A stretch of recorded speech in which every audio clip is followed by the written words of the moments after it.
So as of today, there are no excuses. That's right.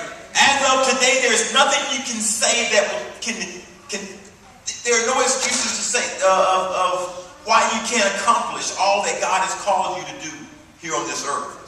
If this man can do it in a wheelchair,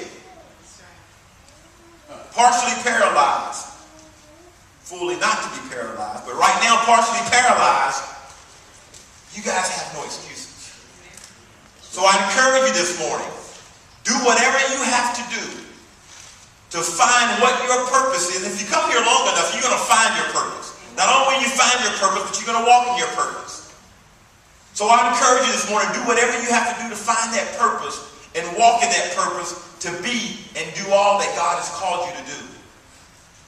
For your life is not in vain. Your life is not, it's not a vapor of smoke to not fulfill all that God has called you here to do and fulfill. Amen?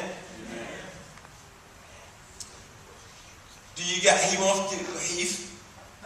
have any questions? Any questions? I like to do that every speech, so I usually get some. And I'm sure he doesn't care how obscure they are, or Trust me, I get a lot of funny questions too. So. All right. I'd like to know a little bit more about. I guess before this accident, you were like a top basketball player, or Oh no, I was only a junior, so I didn't have time to. I was only a junior in high school. But he played, I guess, your sophomore year? Sophomore, that's it. Like, as far as that, played mostly AAU ball. Oh. Amen. I wasn't even old enough to be. I was only 16. I became paralyzed. Any other? Jason? What kind of changes have you seen with your friends after your accident? You know, I lost a lot of friends when I became paralyzed. That's how you weed out your real. Let something happen to you, and you find out your real friends. Amen.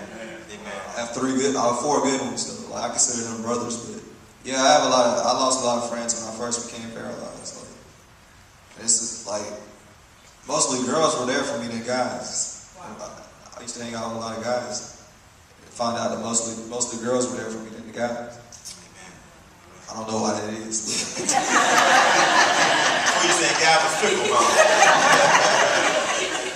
Or y'all would say guys are shady, huh? All right, next question. How old are you? I'm 18. And I guess you was 16 when it happened. Yeah, it just came up on 2 years now. Just 2 years. Amen. And I regained my arms in 1 year, so.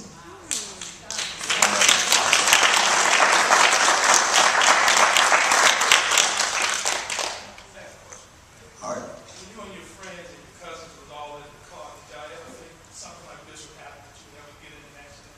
You know, it was all everybody in the car was my first cousin, first of all 5 of them. They're all my first cousins, so we were all like family. We were never thinking like that.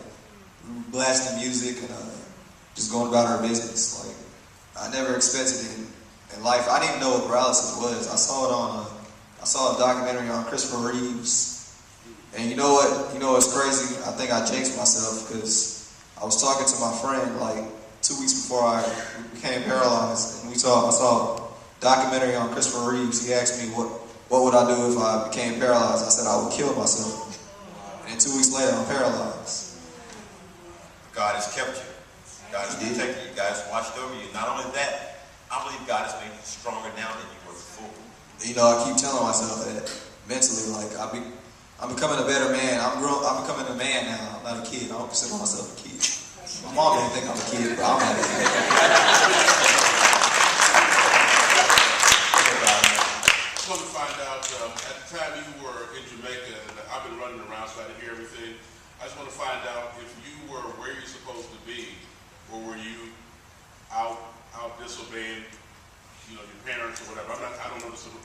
Well, we were out. Like one of my aunts saw us leave the resort. Okay. So we were. My cousin, he's from Jamaica. He's a local, so he knows the area.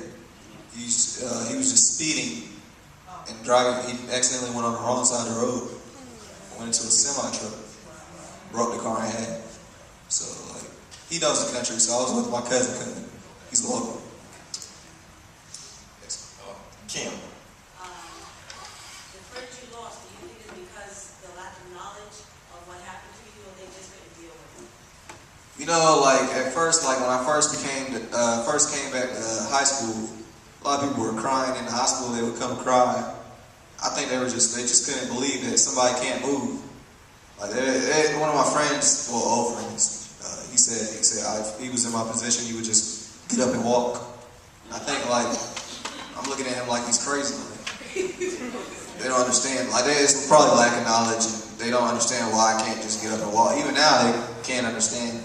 A lot of people think I can walk. Like I was at Foot Locker with my friends and went to Lennox, and the lady told me to get up and try my shoe on. I'm looking at her like she's crazy. I mean, I look like I can walk now. Even at Universal Studios, we went on the rides. We were looking on there, getting on the rides. Can he get out of the chair himself, stand up? They were like, okay, get out the chair, stand up.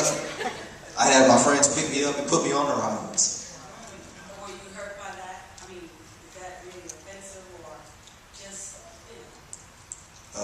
Like by losing friends? Yeah. You know, friends come and go. You find out your real friends, and you want to find out your real friends early. Earlier in life is better. So you know, I wasn't really offended at first.